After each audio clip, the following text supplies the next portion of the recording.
예, 지난주보다 오늘 보니까 얼굴이 더 좋아졌습니다. 어쨌든 감사합니다. 우리 신앙생활은 전쟁입니다. 일명 영적 전쟁이라고 표현합니다. 우리가 하나님을 믿는 믿음을 가진 순간부터 내 안에는 성령님이 역사하고 사탄은 우리를 그 하나님 성령에서 떠나게 만들려고 다가오기 때문에 늘 전쟁을 치루어야 됩니다. 수단과 방법을 가리지 않고 달려들기 때문에 우리가 그 사탄의 세력을 이겨낸다는 것도 상당히 힘든 일입니다.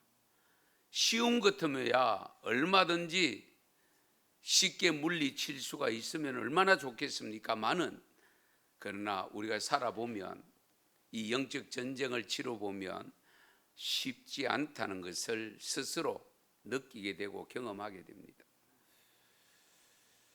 하나님을 믿기 전에 좋아했던 것이 아직도 나는 다 버렸다고 생각되는데 내 안에 어느 틈바구니 속에 숨어 있다가 그것이 불쑥 나타나서 바로 사탄은 그런 것을 항상 노리고 있습니다. 나는 다 죽였다, 나는 새 사람이 되었다 라고 생각하면서 살고 있음에도 불구하고 어느 순간에 나도 모르는 사이에 옛사람이 등장하게 되어지고 사탄은 그것을 가지고 우리를 넘어뜨리려고 한다는 거예요. 그런데 문제는 우리가 하나님을 믿고 예수 그리스도를 영접하여 믿음으로 산다고 나름대로 최선을 다해서 살고 있는데 그렇지를 못한 경우가 왕왕 있습니다.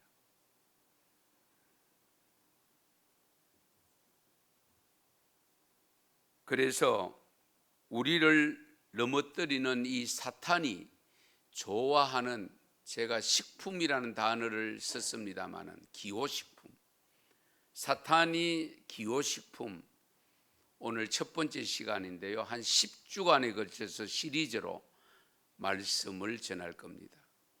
사탄이 좋아하는 식품이 뭘까? 매주마다 기대를 가지고 오셔도 괜찮습니다. 예. 그러나 말씀 들을 때에 물론 그동안도 집중해서 들었었지만은 더욱더 집중해서 들어주셔야 됩니다. 하나님의 영으로 창조받은 우리 인간이 사단에게 가장 먼저 당한 것이 무엇이냐? 물질입니다. 물질. 인간이 죄인 되게 만든 근본 원인 제공을 한 것이 물질이잖아요. 선악과라고 하는 열매입니다. 별것 아니라고 생각하는 물질. 그러나 사탄은 그것을 엄청 소중하게 여기면서 우리에게 접근을 합니다. 우리가 뭐든지 그렇습니다. 상당히 신경을 쓰고 있으면 괜찮은데 무관심해질 때에 문제가 생기잖아요. 우리 사람들이 물질에 약합니다. 돈에 약합니다. 누구도 예외가 없습니다. 나름대로 초월해서 산다고 하는 목사조차도 물질에 약합니다. 그래서 사탄은 이 물질이 기호식품 1순위입니다. 그 사탄이 우리 안에 들어와서 우리를 넘어지게 하려고 하기 때문에 성경 속에 있는 인물들을 볼 때에 사탄에게 넘어진 자들의 대부분은 물질에 넘어집니다. 우리가 물질만 잘 다스려도 죄를 훨씬 더 적게 짓게 되죠. 우리로 하여금 죄를 범하게 만드는 가장 많이 사용되는 것이 바로 물질입니다. 왜냐하면 그 그것과 더불어 살아가고 있기 때문입니다. 저 멀리 떨어져 있으면야 괜찮지요. 그러나 바로 우리 주위에 에워싸고 있기 때문에 한순간 한눈 파는 순간에 이미 넘어져 있는 그런 모습을 쉽게 발견하게 됩니다.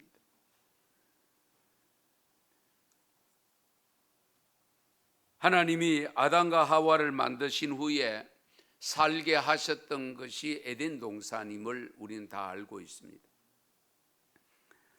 그곳에서의 삶은 수치심을 느끼지 못하고 정말 아름답게 살았습니다. 행복하게 살았습니다. 그런데 어느 날 하나님이 창조해 놓으신 동물 중에서 이 뱀이라는 것이 찾아옵니다. 이 뱀이 의인화가 되어져서 말을 건넵니다. 이 뱀은 바로 사탄의 대표적인 생물입니다. 사탄이 느닷없이 와서 하는 말이 너희가 저 동산 중앙에 있는 열매를 먹으면 눈이 밝아져서 하나님과 같이 된다. 하나님을 보게 된다. 그 말에 그 과일 따먹지 말라고 했다. 그 열매는 하나님이 먹지 말라고 하는 금단의 열매인데, 그런데 사탄이 와서 그 열매를 먹으면 너희 눈이 밝아진다고 하는 그 말을 듣고 동산 중앙을 향하여 바라보는 순간에 먹음직도 하고 보암직도 하고 지혜롭게 할 만큼 탐스러운 열매임이 눈에 들어옵니다. 평소에는 전혀 그렇게 보이지 않던 것이었는데 이 사탄의 유혹의 말을 듣고 보는 순간에 그와 같은 생각이 찾아들었습니다. 결국은 하와가 그 열매를 따먹고 오늘 말씀에 보면 남편에게도 주었더라고 했습니다. 그런데 먹은 후에 어떻게 되느냐? 눈이 밝아지기는 밝아졌는데 전에 볼 수 없었던 것을 보게 되어지고 전에 볼 수 있었던 것 하나님은 보지 못하게 되는 결과를 가져옵니다. 전에는 전혀 문제가 되지 않았고 전혀 보이지 않던 자기들이 벗은 몸이 보이기 시작했고 수치심이 들어오게 됩니다. 그 수치심이 들어옴으로 말미암아 오늘 말씀에 보면 무화과나무 잎을 엮어서 치마를 만들어 입었더라고 기록합니다.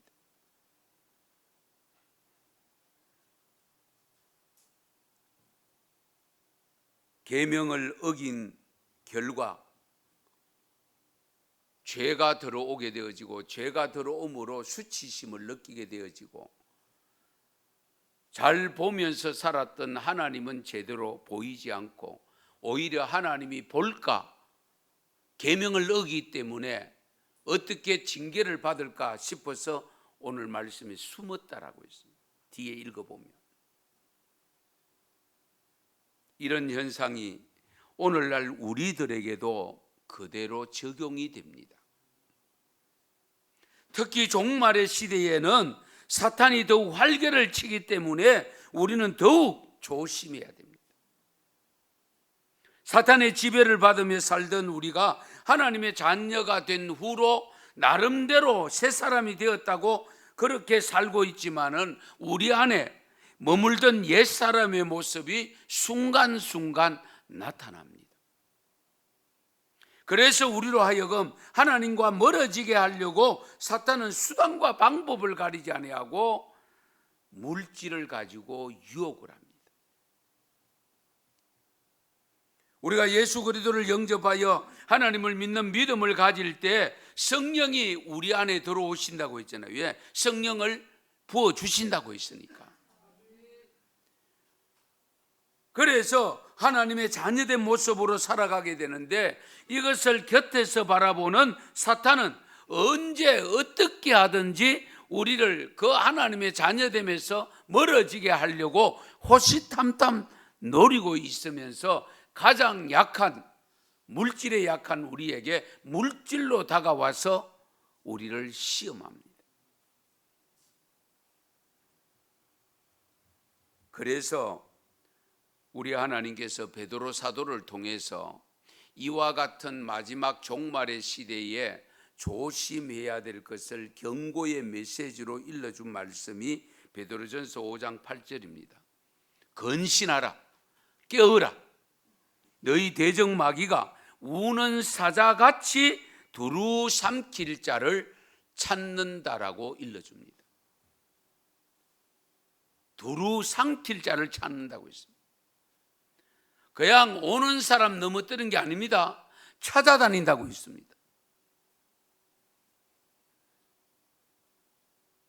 하와와 아담이 무너진 것이 하찮게 생각했던 과일이었다면 오늘 우리들 앞에는 훨씬 더 먹음직도 하고 보암직도 하고 정말 갖고 저장하고 싶은 만큼 탐스러운 것들이 많습니다.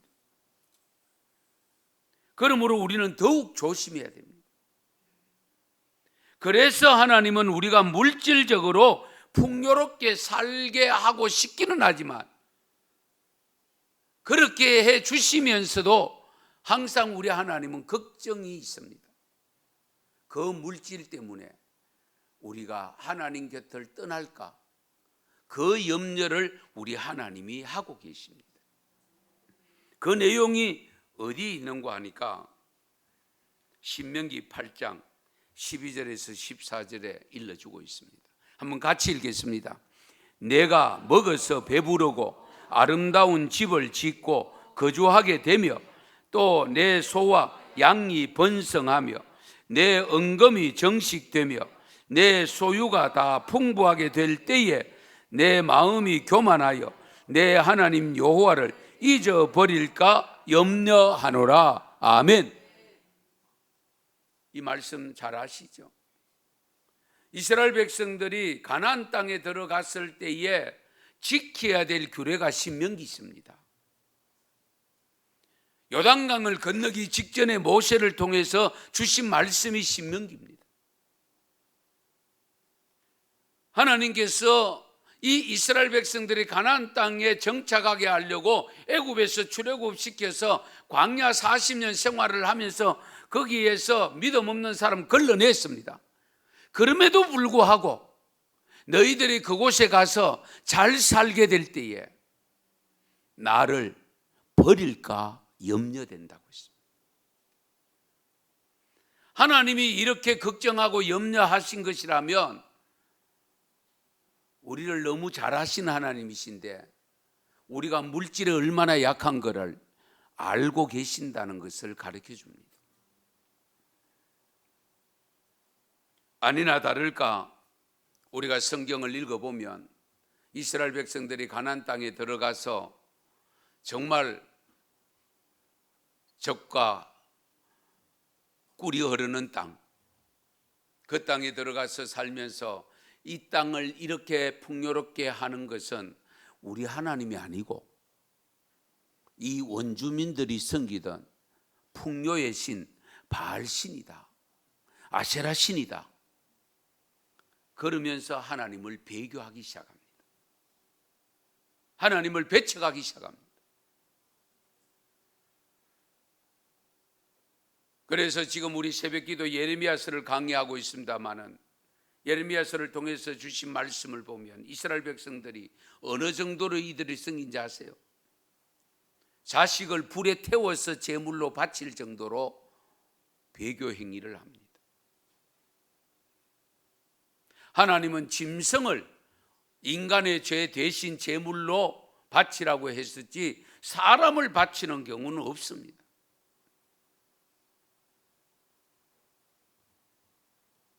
그런데요, 에덴 동산에서 물질에 의해서 넘어진 아담과 하와로 인해서 죄가 들어온 그런 삶 속에서 그렇게 이스라엘 백성들이 가나안 땅에서 그렇게 배교하는 이런 삶을 살고 있는 가운데서도 의인으로 살았던 하나님이 인정한 욥 아시죠? 그런데 욥기 1장에 보면 사탄은 이 욥을 넘어뜨리려고 하나님께 찾아와서 대화를 합니다.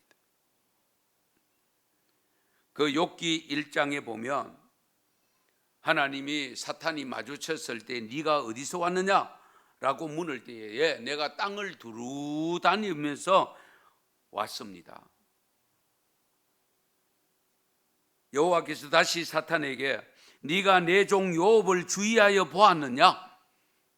그와 같이 온전하고 정직하여 하나님을 경외하며 악에서 떠난 자는 세상에 없느니라.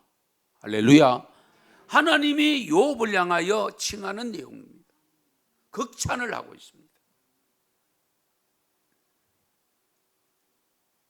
그와 같이 온전하고 정직하여 하나님을 경외하며 악에서 떠난 사람은 욥 외에 다른 사람 없다. 이 말씀에 사탄이 하나님께 이렇게 말합니다. 9절 10절인데요. 1장 9절 10절. 욥이 어찌 까닭 없이 하나님을 경외하리까? 주께서 그와 그의 집과 그의 모든 소유물을 울타리로 두르심 때문이 아니니까. 주께서 그의 손으로 하는 바를 복되게 하사 그의 소유물이 땅에 넘치게 하였기 때문입니다. 그러니까 부자가 되었기 때문에 욥이 하나님을 그렇게 섬기지, 그 재물 거두어 가면 욥도 별 수 없습니다. 하나님을 저버릴 겁니다. 그때에 하나님께서 사탄에게 응답하시기를 내가 그의 소유물을 다 내 손에 맡기노라. 다만 그의 몸에는 손을 대지 말아라. 소유물 네가 한번 없앨 때 다 한번 없애봐라. 이와 같이 사탄은 끊임없이 우리에게 물질을 가지고 시험해 온다는 사실입니다. 물질 때문에 하나님을 섬기고 물질 때문에 하나님을 섬기지 않을 수 있다라고 생각하면서 그렇게 시험해 오는 겁니다. 오늘날 마찬가지 아닐게요? 내가 예수 믿고 전에보다 삶이 나아지면 하나님이 계시는 것 같고, 예수 믿어봐도 별 수 없더라, 생활이 좋아지지 않더라, 복이 안 오더라, 그러므로 나는 떠난다, 이렇게 떠나는 경우도 있습니다.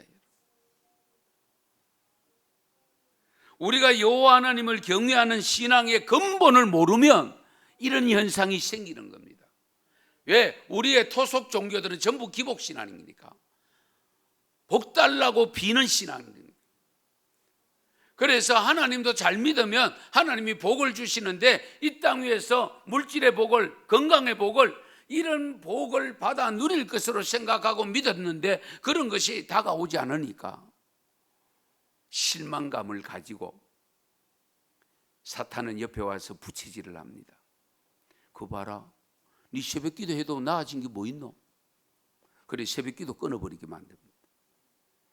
네 그렇게 열심히 11조 생활을 잘하는데 복 받은 게 뭐 있노? 11조를 끊어버립니다. 그래서 하나님과 결별하게 만드는 겁니다. 우리가 이 점을 삼가 조심해야 됩니다.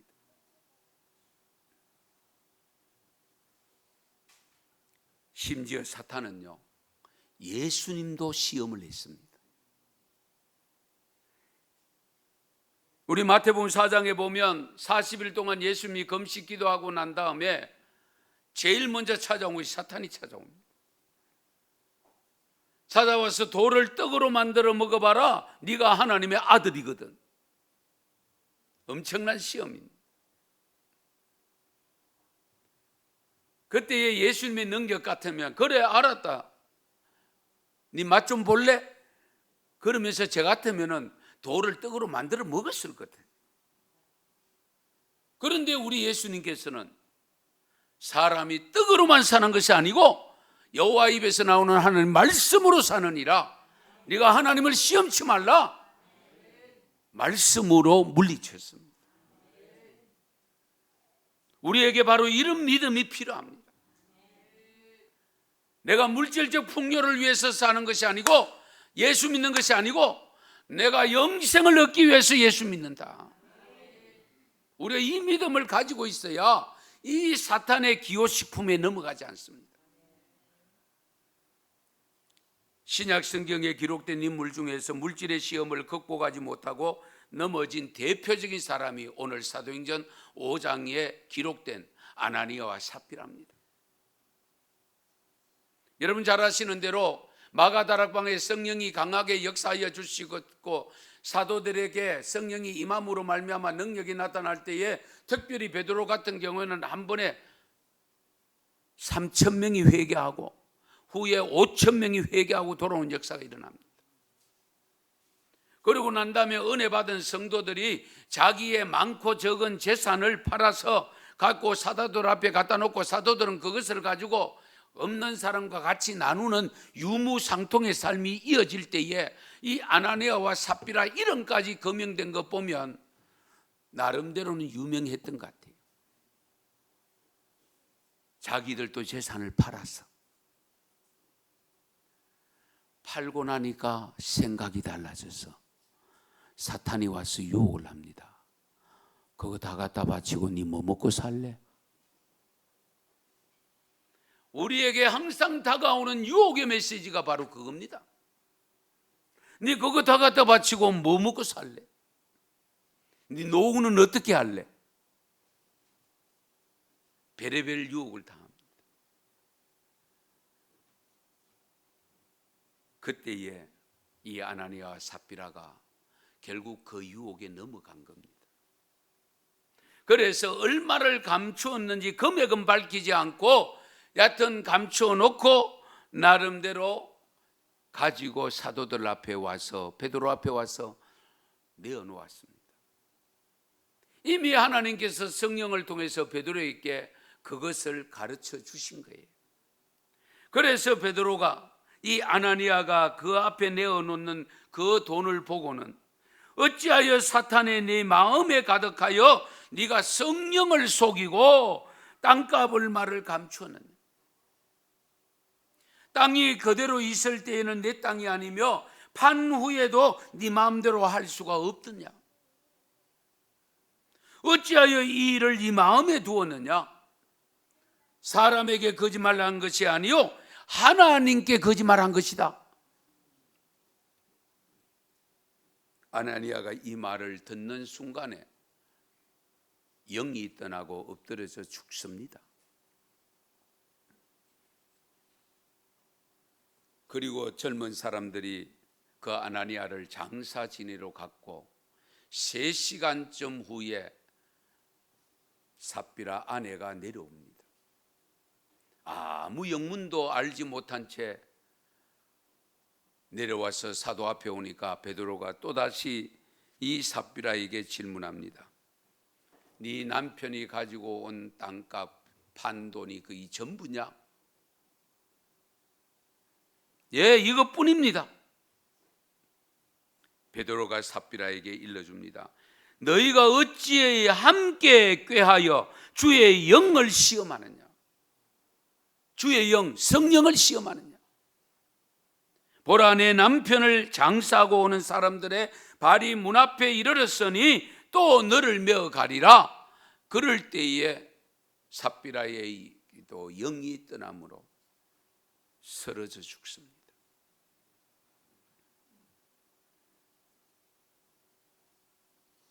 이 사건을 이야기를 들은 교회와 듣는 모든 사람들이 크게 두려워했다라는 것으로 오늘 읽은 본문이 말씀을 맺고 있습니다. 여기서 중요한 것 한번 살펴보십니다. 재산을 판 돈이 얼마인지 얼마를 감추었는지는 밝히지 않고 있습니다. 그건 무엇을 의미하느냐? 금액이 중요한 게 아니라는 겁니다. 그러면 하나님은 무엇을 중요하게 여기시느냐? 정직성을 보시는 겁니다. 정직하냐 정직하지 않냐 그걸 보시는 것이지, 금액이 많고 적은 것 그것 가지고 하나님이 따지지 않습니다.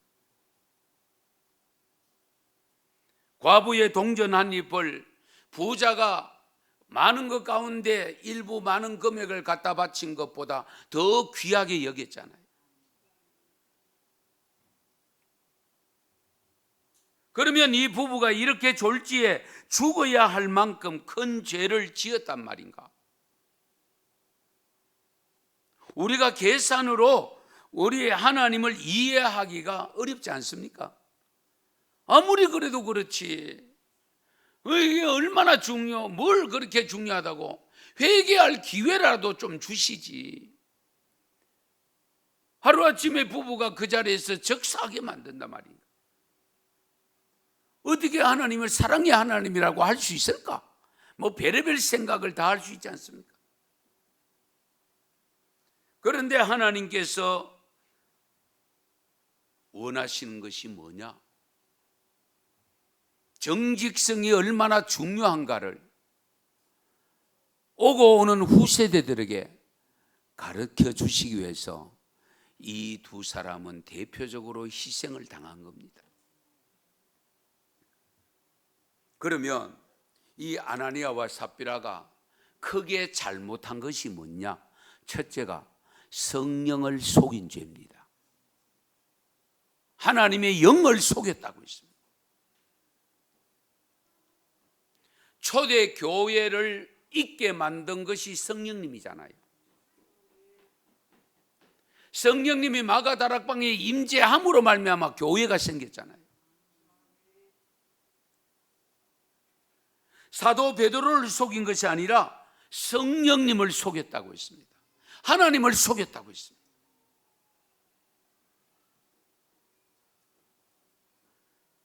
네가 성령을 속이고 땅값을 말을 감추었느냐? 어찌하여 사탄이 네 마음에 가득하여 내가 성령을 속였느냐? 사탄이 속에 가득 찼다고 했습니다. 그러니까 성령을 속였다고 했습니다. 그래서 우리는 항상 주님 앞에 드리는 모든 헌신과 헌금과 헌물들, 우리 모든 약속은 철저하게 지켜야 됩니다. 약속을 안 했으면 몰라도 했으면 지켜야 돼요. 비록 나의 마음으로 결정한 것이라도. 시편 15편 1절에 보면 여호와여 주의 장막에 머무를 자 누구며 주의 성산에 서는 자가 누구오니까? 이렇게 질문을 하면서 거기에 쭉 나열을 합니다. 성산에 함께 설 수 있는 자가 어떤 사람의 나열을 하는 가운데 4절에 보면 그의 마음에 서운한 것은 해로울지라도 변하지 않는 자라는 것이 나옵니다. 주의 성산에 머물 자가 누구냐? 하나님의 나라에 들어갈 자가 누구냐? 서운한 것이 해로울지라도, 내가 손해가 되고 내가 마음이 아프고 뭐 별 해가 된다 할지라도 일단 서운했으면 그 서운한 것은 내는 것이 마땅하다는 겁니다. 전도서 5장 4절에 보면 네가 하나님께 서원하였거든 갚기를 더디게 하지 말라. 하나님은 우매한 자들을 기뻐하지 아니하시나니 서원한 것을 갚으라는 말씀이 있습니다. 서원하였거든 갚기를 더디하지 말라. 그래서 6절에 보면 내가 서원한 것이 실수라고 말하지 말라. 내가 그때요 잘못 생각하고요 순간적으로요 뭔가 쉬었던가 봐요. 쉬었기는 뭘 쉬었어? 성령이 쉬었지. 성령이 그렇게 하게 한 건데 우리는 사탄이 그렇게 한 것으로, 뭐 이상한 것이야 그렇게 한 것으로 그렇게 자꾸 둘러대면서 안 지키려고 하는 마음이 찾아오는데 그 마음을 누가 만드느냐? 사탄이 그렇게 만드는 거예요.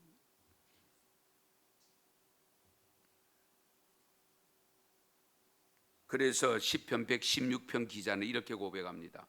내가 여호와께서 원한 것을 그의 모든 백성이 보는 앞에서 내가 지키리로다. 모든 백성이 보는 앞에서 지킨대요. 왜? 공정하기 위해서, 정명하기 위해서, 그리고 다른 사람에게 영향을 끼치기 위해서, 선한 영향을 주기 위해서, 서원한 것은 이렇게 갚아야 된다는 것을 가르쳐 주기 위해서라도 모든 사람들이 보는 앞에서 지키겠다.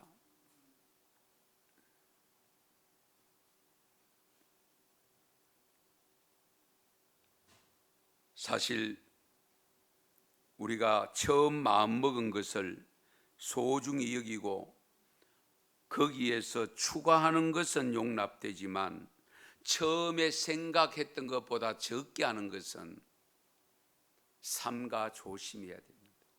조심하자네 그렇게 하면 안 됩니다.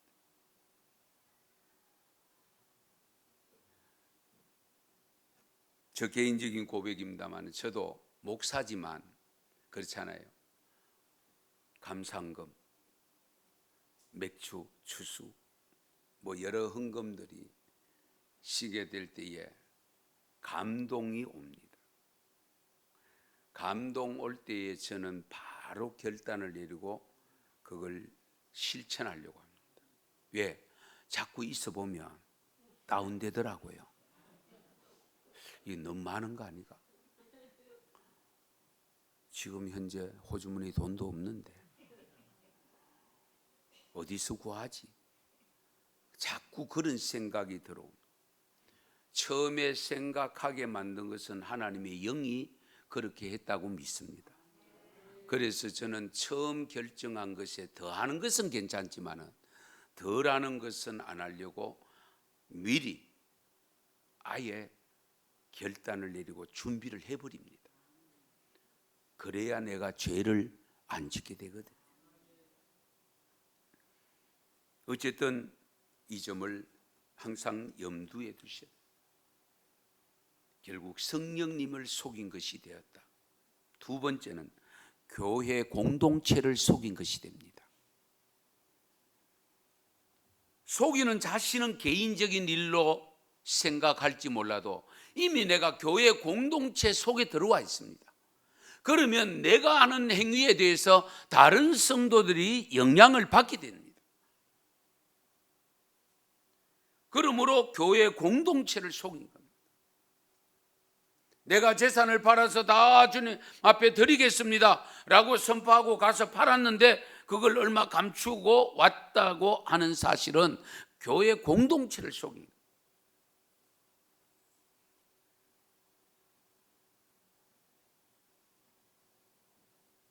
이 속임이 되는 것은 잘 들어보세요. 아, 저렇게 해도 되는구나. 특히 초신자들은 그렇잖아요. 항상 먼저 믿는 사람들을 보면서 신앙생활을 배워가잖아요. 아, 저렇게 해도 되는구나. 봉투에 넣었다가 빼도 되는구나. 목사님도 그런데 뭐 나 같은 사람이야 뭐. 장로님도 그러네. 권사님도 그러네. 안수집사님도 그러네.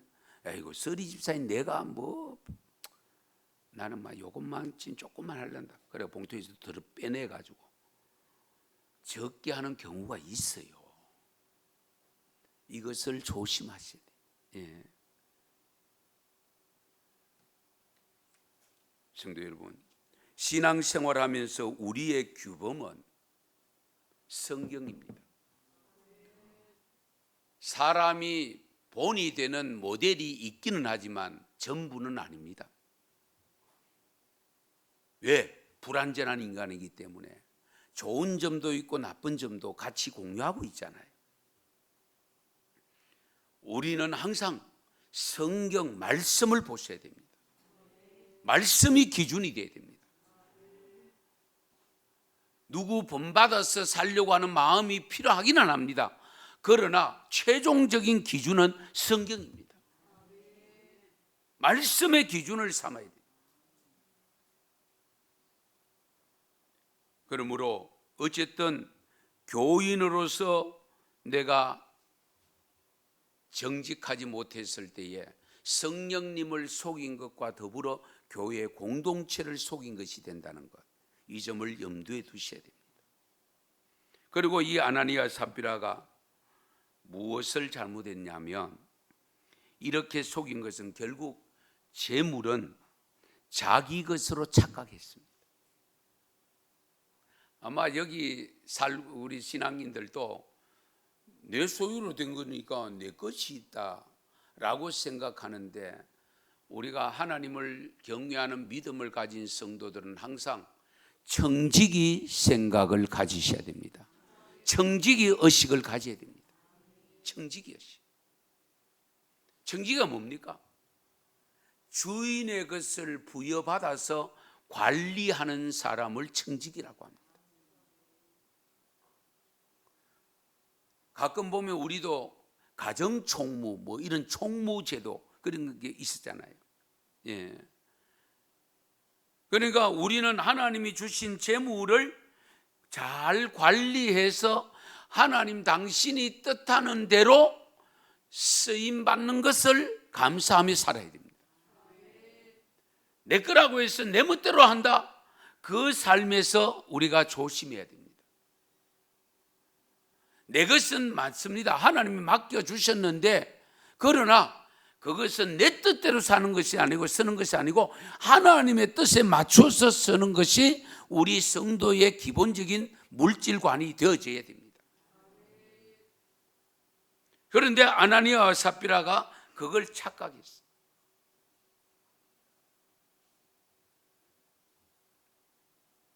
우리 예수님이 누가복음 12장에 보면 한 사람이 예수님을 찾아와서, 선생님, 내 형을 명하여 유산을 나누도록 좀 명령 좀 해주세요. 그러니까 예수님께서 책망합니다. 누가 나를 너희의 재판장이나 물건 나누는 자로 세웠느냐? 상가 모든 탐심을 물리쳐라. 사람이 생명이 그 소유에 넉넉한 데 있지 않다. 그러면서 비유로 말씀하실 때에, 한 부자가 밭에 소출이 풍성해서 마음에 이르기를 내가 곡식을 쌓을 곳이 없으니 어찌할까? 그리고 큰 곡간 작은 곡간 헐고 그걸 간다 큰 곡간을 만들어서 쌓아놓고는 하는 말이, 내 영혼아, 여러 해 쓸 물건을 내가 저장해 놓았으니 평안히 먹고 쉬고 놀고 그렇게 하자구나 라고 할 때에 하나님이 이렇게 말씀하신답니다. 어리석은 자여, 오늘 밤에 내 영혼을 도로 찾아가면 그러면 그 준비한 것이 누구의 것이 되겠느냐? 그러면서 하시는 말씀이, 자기를 위하여 재물을 쌓아두고 하나님께 대하여 부요하지 못한 자가 이와 같으니라. 할렐루야. 재물은 내 것이 아니다. 예. 아무리 많이 쌓아둬도 내 영혼 오늘 밤 데리고 가면, 쉽게 말씀드리면 네가 오늘 죽으면 그 재물 누구 것이 되느냐? 사탄은 자꾸만 물질의 욕심을 갖게 만듭니다. 그래서 죄를 자꾸 짓게 만듭니다. 이 외에도 마태복음 19장에 보면 부자 청년이 예수님을 만나서, 선생님이 내가 무슨 일을 하여야 영생을 얻으리까? 그때에 네가 생명의 영생에 들어가려고 하거든 계명들을 지켜라. 어떤 계명입니까? 살인하지 말라, 간음하지 말라, 도둑질하지 말라, 거짓 증언하지 말라, 내 부모를 공경하라, 내 이웃을 내 자신과 같이 사랑하라 하신 것이니라. 그 모든 건 내가 어릴 때부터 다 지켰는데요. 그때 예수님께서 네게 한 가지 부족한 것이 있다. 네 소유를 팔아 가난한 자들에게 주라. 그리하면 하늘에서 보화가 네게 있으리라. 그리고 와서 나를 따르라. 그때에 이 부자 청년이 재물이 많은 고로 돌아갔더라. 그렇게 기록합니다. 이 물질이 걸림돌이 되어 구원받을 수 있는 길을 놓쳐버렸습니다. 돈이 원수가 되었고 돈이 지옥이 되었습니다. 그래서 예수님은 그 부자 청년이 떠나고 난 다음에 제자들에게 하신 말씀이 있습니다. 23절 24절인데 같이 읽겠습니다. 예수께서 제자들에게 이르시되 내가 진실로 너희에게 이르노니 부자는 천국에 들어가기가 어려우니라. 다시 너희에게 말하노니 낙타가 바늘기로 들어가는 것이 부자가 하나님 나라에 들어가는 것보다 쉬우니라 하시니. 아멘. 그럼 부자 되면 안 되겠네. 또 이 생각 들지요. 어렵다고 했지 못 들어간다 소리 하지 않았습니다. 잘 들으셔야 돼요. 들어가기가 어렵다고 했지 못 들어간다고 말씀하지 않았습니다. 그 어려운 이유가 뭐냐? 그 물질에 묶여서 물질을 하나님의 뜻에 의해서 사용하지 못하고 결국은 구원받지 못하는 길로 가게 돼 있다 그 말입니다. 사탄이 좋아하는 물질의 유혹에 넘어간 것이 아담과 하와, 아나니아와 삽비라만 있는 것이 아닙니다. 이스라엘 백성들이 가나안 땅 여리고성을 점령할 때에 하나님이 주신 것이 있었죠. 그래서 여호수아 6장 17절 18절에 보면 이 성과 그 가운데 있는 모든 것은 여호와께 온전히 바치라. 그 바친 것 중에서 어떤 것이든지 그 바친 물건에 손대지 말라. 이 무슨 말씀인가 하니까 너희들이 여리고성을 점령하고 나면 거기에 있는 것이 전리품으로 다 누릴 수 있잖아요. 그런데 그건 손대지 말아라. 그건 전부 내 것이야. 하나님의 것이야. 너희들은 절대로 전리품을 너희들이 취하지 말아라. 그런데 여러분 잘 아시는 대로 유다 지파 소속의 갈미의 아들 아간이 몰래 시날산 외투 한 벌, 많지도 않습니다. 외투 한 벌. 그리고 은 200세겔, 50세겔의 무기인 금덩어리 하나 자기 천막 밑에 감추어 놓았습니다. 그것이 화근이 되어져서 여리고성을 무너지고 난 다음에 별것 아니라고 저거는 식은 죽먹기라고 생각했던 아이성 전투에서 36명의 전사자가 생기고 실패를 하게 됩니다. 그들의 마음이 물같이 되었더라고 기록하고 있습니다. 한 사람이 하나님의 말씀을 거역하고 물질에 욕심이 생겨서 감춘 그것 때문에 공동체 전체가 피해를 보고 36명의 전사자가 발생합니다. 그래서 아나니아 삽비라가 지은 죄 중에 하나가 공동체에 해를 끼쳤다.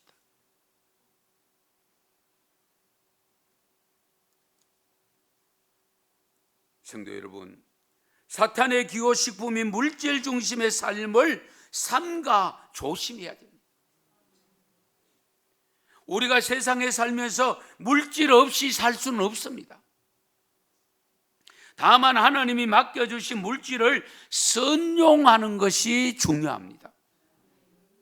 물질은 하나님이 주시면 그것을 활용하는 데는 사탄이 항상 이용한다는 것 잊지 말아야 됩니다. 사탄은 인간에게 물질을 좋아하게 만들어서 탐욕을 갖게 만들므로 그 탐욕으로 우리를 넘어지게 하는 겁니다. 잠언 23장 4절 5절에 보면 같이 읽으실까요? 부자 되기에 애쓰지 말고 내 사사로운 지혜를 버릴지어다. 네가 어찌 허무한 것에 주목하겠느냐? 정령이 재물은 스스로 날개를 내어 하늘을 나는 독수리처럼 날아가리라. 아멘. 부자 되려고 욕심내지 말아라. 네가 잡으려고 하면 날아간다. 그래서 우리 어른들이, 선조들이 부자는 하늘이 낸다라고 했습니다. 그러니까 하나님을 모를 때의 이야기잖아요. 부자는 하나님이 내십니다. 그럼 부자로 복을 받았으면 부자 관리를 잘 해야 됩니다.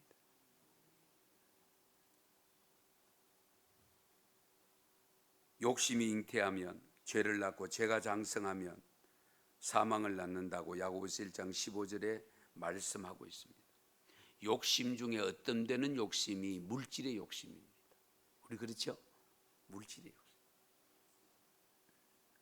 우리 모두는 돈 버는 데 혈안이 되어 있습니다. 벌어야 먹고 삽니다. 그래서 사도 바울을 통해서 우리에게 다시 일러주시는 말씀인데, 부활해야 하는 자들은 시험과 올무와 여러 가지 어리석고 해로운 욕심에 떨어지나니 곧 사람으로 파멸과 멸망에 빠지는 것이니라. 돈을 사랑함이 일만하게 뭐가 된다고요? 일만하게 뿌리가 된다. 돈 자체가 아닙니다. 돈을 사랑함이, 돈을 사랑한다는 뜻이 뭡니까? 좋아한다는 뜻이죠. 가까이 한다는 뜻입니다. 사람이나 물질이나 사랑하는 것은 가까이 있는 겁니다. 돈을 사랑하면 하나님과 멀어질 위험이 있습니다. 돈 때문에 사람과 멀어지는 경우는 우리 사회 속에 다반사로 일어나지 않습니까?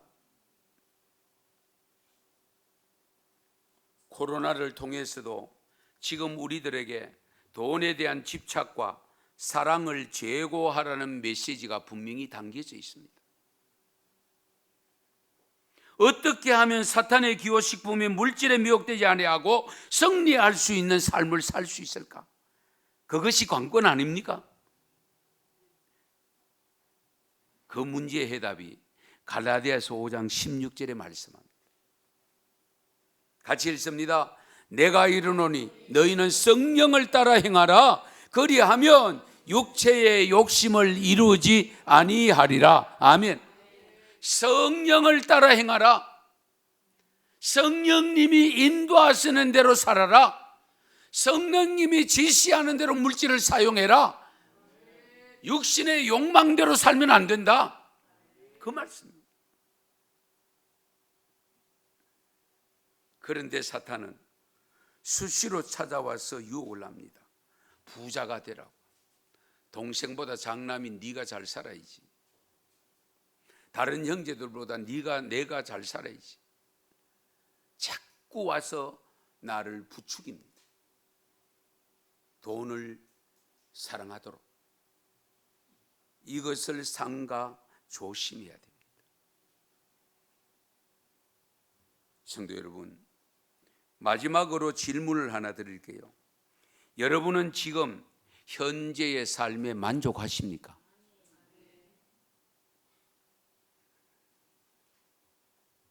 만족할 것 같기도 하고 못할 것 같기도 하고. 혹시 물질의 시험은 들고 있지 않습니까? 또 하나 여쭤볼게요. 현재 여러분의 삶에 행복하십니까? 물질주의와 행복은 상관관계가 있습니다. 돈을 사랑함이 일만하게 뿌리가 된다고 했습니다. 돈을 사랑하면 악한 일을 저지르게 되고 결국 삶이 망가진다는 것입니다. 행복을 주지 못한다는 것입니다. 이것을 심도 있게 분석한 자료가 있어서 조금 시간이 많이 갔습니다만 소개할게요. 서울대학교 심리학과 교수인 최인철 교수님이 행복이라는 주제로 강의한 내용이 있는데요, 제가 은혜를 받았거든요. 거기에 보면은 성경에서 말씀하는 내용을 실제적인 인간들의 삶을 통해서 나타난 결과를 가지고 확인시켜주는 내용이었습니다. 물질 사랑과 행복 사이에는 안 좋은 관계가 있다. 우리는 대부분 물질이 나의 행복을 가져다 줄 것으로 생각하는 분들이 의외로 많습니다. 그런데 실제적으로 조사를 해보니까 아니라는 겁니다. 물질을 사랑하면 할수록 오히려 삶의 만족도가 떨어진대요. 물질을 사랑하면 우울이 높아지고요, 불안이 높아지고요, 자존감이 낮아지고요, 감정 조절이 곤란해진답니다. 성도 여러분, 우리가 신앙생활을 하면서도 세상에 사는 동안 행복한 삶을 살고 싶지 않습니까? 우리가 참된 신앙을 위해서도 물질과 싸워야 하지만 행복한 삶을 위해서 싸워야 할 대상이 바로 물질주의입니다. 물질주의에 빠지면 주로 어떤 현상이 나타나느냐? 잘 들으세요. 남과 비교를 하게 됩니다. 비교하는 것은 행복의 치명타입니다. 비교하는 순간에 누리던 행복마저도 빼앗깁니다.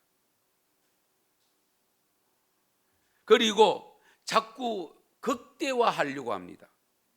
뭐냐면 최선을 얻기 위해서는 아이쇼핑 갑니다. 사실은 물건 사러 가는데 돈은 많이 없고, 물건 사러 갔는데 물건을 다 훑어봅니다. 그 점포만 훑어보는 게 아니에요. 다른 점포까지 이어가면서 훑어봅니다. 그런데 사는 것은 결국 처음에 봤던 그거 삽니다.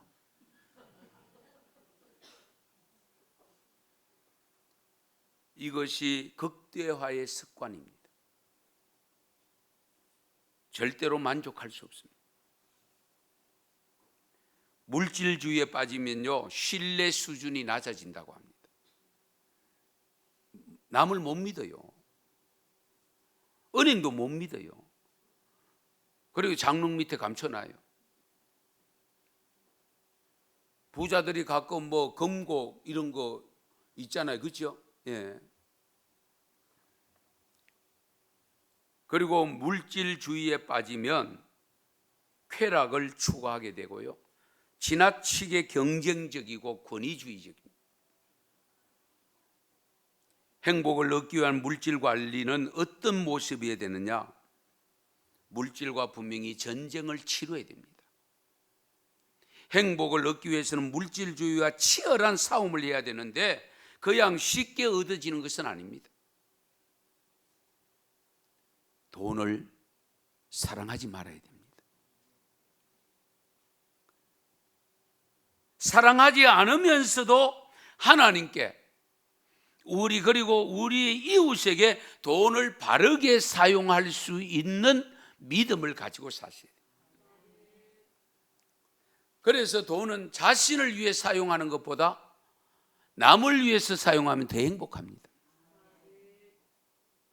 내가 큰 대접 받는 것도 기쁘기는 한데 없는 돈 가지고 나보다 더 없는 사람 대접했을 때 그 만족감은 두고 기억이 남잖아요. 그렇지 않아요? 예. 잠언 3장 27절에 보면 내 손이 선을 베풀 힘이 있거든 마땅히 받을 자에게 베풀기를 아끼지 말며.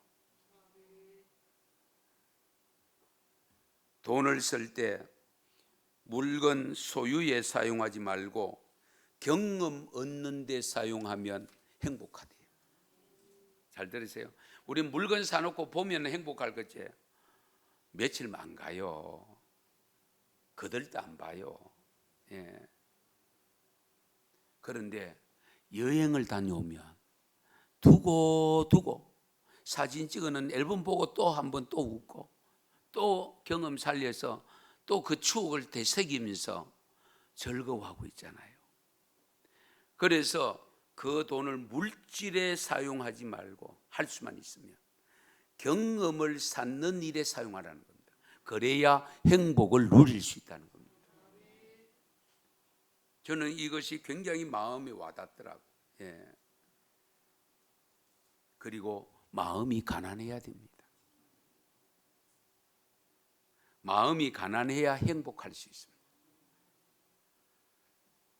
우리 산상수훈에서는 심령이 가난한 자는 천국을 얻는다고 했습니다. 마음이 가난해질 때에 따라오는 것이 있는데 그게 뭐냐? 범사에 감사가 됩니다. 감사. 예. 이 마음 갖추면 물질주의를 극복하면서 행복을 누릴 수 있게 됩니다. 아무쪼록 이 사탄의 기호식품, 물질 거기에 넘어가서 영생 자리에 떠나는 삶이 아니라 그것을 극복하고 뛰어넘어서 승리하는 삶이 될 수 있기를 축원합니다. 축복합니다. 기도드리겠습니다. 하나님 아버지,